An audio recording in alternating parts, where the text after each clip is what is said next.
एक वन में आश्रम था। वो आश्रम में एक ऋषि मुनि रहता था। और ऋषि मुनि का नाम वाल्मीकि ऋषि मुनि था।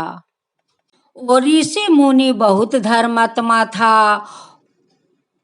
वो विष्णु भगवान का परम भक्त था। और ऋषि मुनि का नाम सुनकर जगह जगह से बहुत छात्रों लोग आने लगा वो आश्रम में।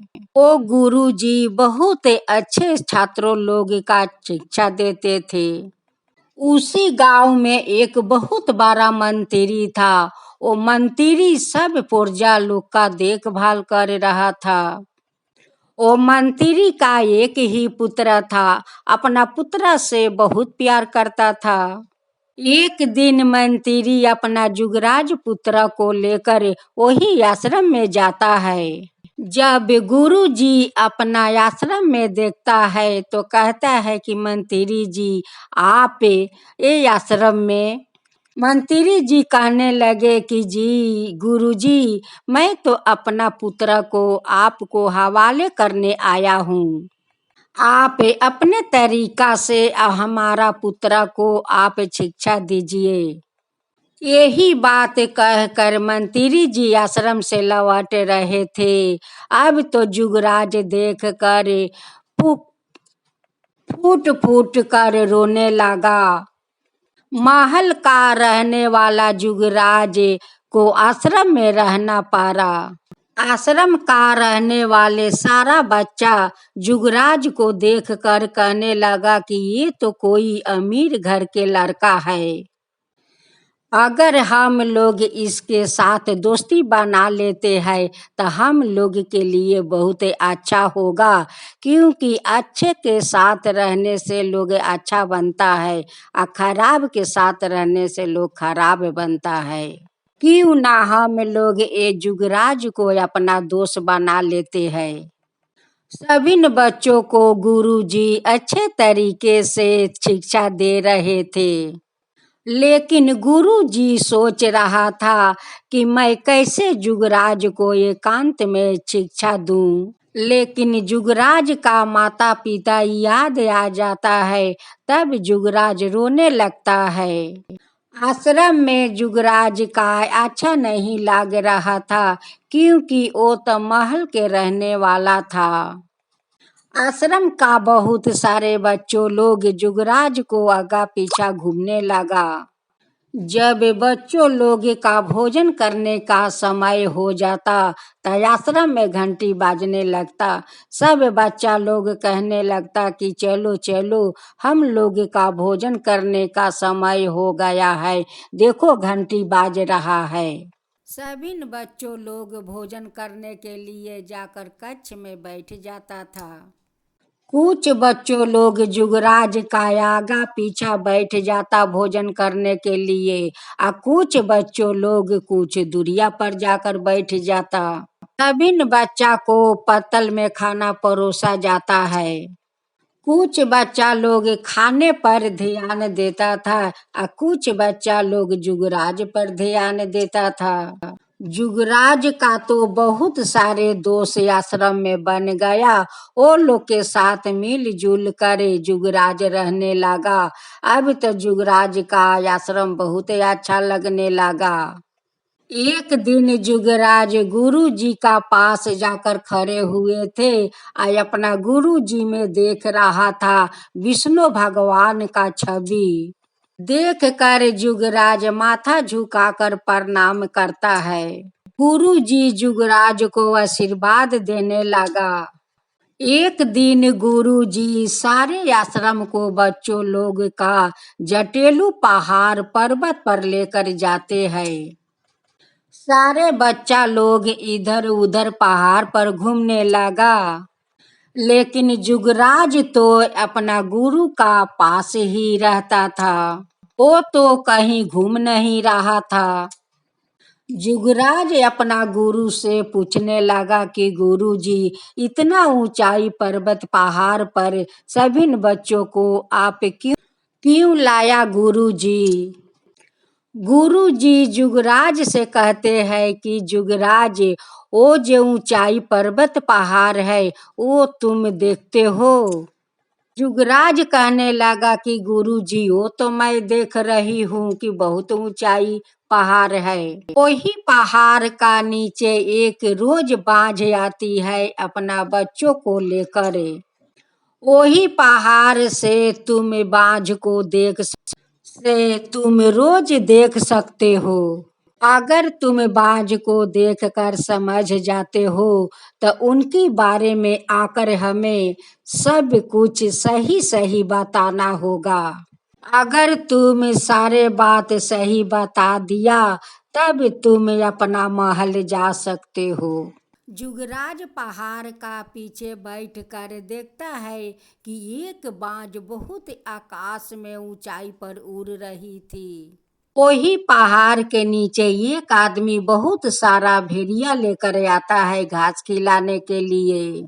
और वही सारे भेड़िया का बीच से वो बाज आती है और अपना शिकार करके चली जाती है। युगराज वो बाज को देखते रह गया। फिर से वही आदमी वही जगह पर भेड़िया लेकर आया।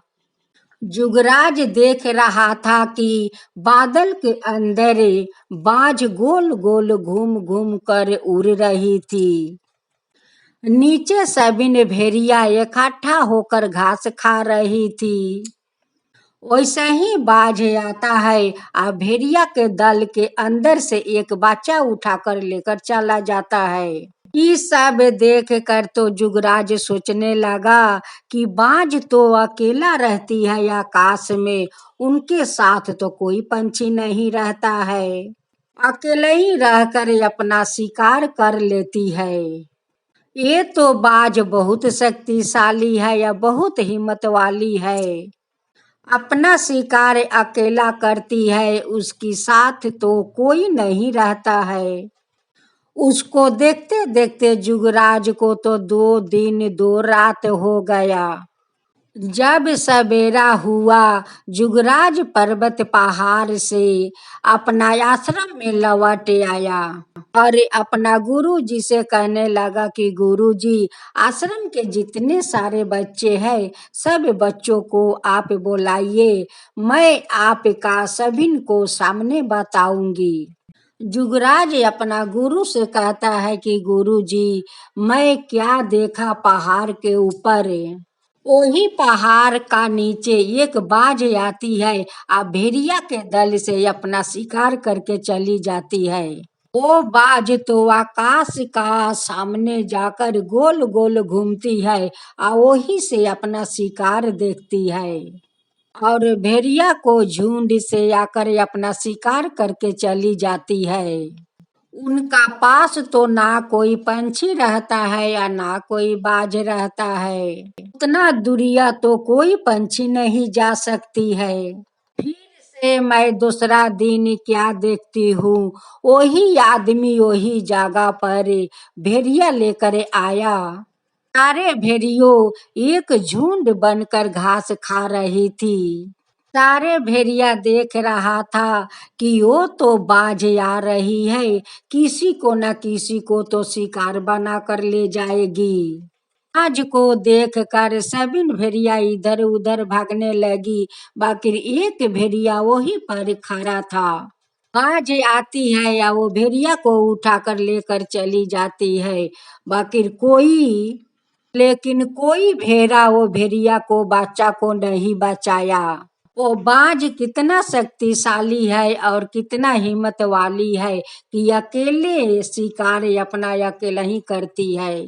गुराज कहने लगा अपना गुरु से कि गुरु जी देखिए, अपना हिम्मत खुद बनाना चाहिए। अगर कोई वस्तु खो गया हो तो वस्तु पाने के लिए हिम्मत जुटाकर अपना वस्तु को वापस लेना चाहिए। अगर किसी में हिम्मत हो, अपना वस्तु खोए हुए अपना बुद्धि और दिमाग से पा सकता है। किसी पर कभी विश्वास नहीं करना चाहिए। ऊपर से तो लोग दिखावा दिखाते हैं, लेकिन अंदर से तो मन में शैतानी बुद्धि बनाते हैं। हमेशा अपना दुश्मनों से होशियार रहना चाहिए, किसी को बात में आना नहीं चाहिए। अपना काम होशियारी से करो और अपना अंदर हिम्मत जुटाओ। एक दिन बाज वही पहाड़ पर आती है, आकर वहां पर कमजोर पड़ जाती है। देखती है कि उनकी पंजा तो सुखा रहा था, पंख गिर रहा था। आज अपना चोंच से सारे पंख उखाड़ कर फेंक देती है। वही पर्वत पर बैठी बैठी अपना पंख को इंतजार कर रही थी। बाज तो ना उड़ सकती थी ना चल सकती थी, वही पहाड़ पर बैठे बैठे अपना पाख उगने के लिए इंतजार कर रही थी। कुछ दिन का बाद देखती है कि उनकी सारे शरीर में पाख निकल रहा था। अब तो बाज को सारा शरीर में पंख भी हो गया, उनकी पंजा भी ठीक हो गया, सारा शरीर में उनकी शक्ति आ गया। शक्ति आते ही बाज फिर से अपना शिकार की। तो बच्चों लोग ये बाज का कहानी से कुछ सीखना चाहिए, अपना अंदर हिम्मत बनाना चाहिए। गुरुजी सारे बच्चों को घुमाने के लिए नदी का घाट पर जाते हैं। गुरुजी कहते हैं कि बच्चों लोग सभी ने यही नदी का घाट पर खड़े रहो और पूरब दिशा को, आकाश को देखो। अरे बच्चों लोग आकाश के तरफ देख रहा था, आस्ते आस्ते कैसे लाली हो रहा था। जब पूरा लाली आकाश में फैल जाता है, वही लाली का किनार किनार से रोशनी निकलता है। रोशनी निकलते निकलते सूरज भगवान सामने चले आते हैं। गुरु जी सब बच्चों से कहते हैं कि बच्चों देखो, माता पिता को नाम, अपना नाम कैसे रोशन किया जाता है। सूरज का तरह अपना नाम को रोशन फैलाओ, अपना माता पिता को नाम को रोशन फैलाओ। सभी बच्चों को गुरुजी कहते हैं कि बच्चों लोग आश्रम चलो और अपना अपना काम करो। जुगराज का अपना पास खड़ा करा लेते हैं। गुरुजी जुगराज से कहने लगा कि जुगराज, तुम तो अलग हो और हिम्मत वाले हो, बुद्धिमान हो, आज तुम्हारा शिक्षा पूरा हो गया। जुगराज अपना गुरु जी का देखते देखते जुगराज गुरु जी का देखते देखते गुरु जी का अंदर विष्णु भगवान का छवि देखने लगा और माथा झुकाकर प्रणाम करने लगा।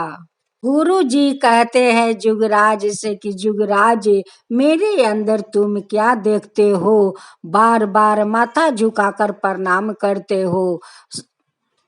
युवराज कहते हैं कि गुरुजी, आपके अंदर तो मैं विष्णु भगवान को देखती हूँ और उन्हीं को मैं प्रणाम करती हूँ। आप तो मेरे लिए तो भगवान है। गुरु तो अपना शिशु लोग का भक्त होता है और भगवान भी होता है। जुगराज कहता है कि हे गुरु जी, आप तो मेरे लिए विष्णु भगवान है।